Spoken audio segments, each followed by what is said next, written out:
Jarduera honetan, arkatzarekin hasiko gara lanean. Kartoi gorrezko xafla, paper gardena, 5 bat txantilloia gidalerroa, 1 txantilloia duktusarena, klipak, arkatz bigun bat.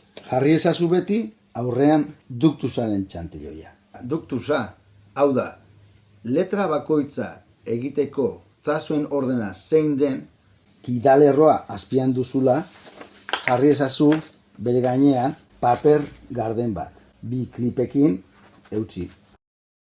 Letra bakoitza egiten ikasteko, behin eta berriz begiratu behar diozu bideoari eta duktusari. Bertan ikusi dezakezu letra bakoitza egiteko ordena zein den.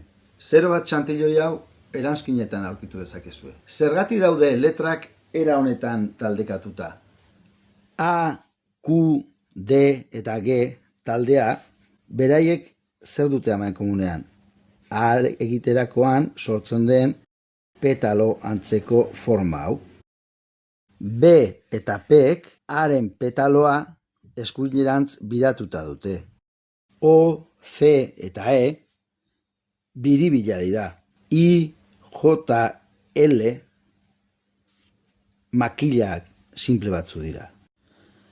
T eta Fek zeharka makila ebakitzen duten trazua dute. S kurba ditu. Mendixka bat dutenak.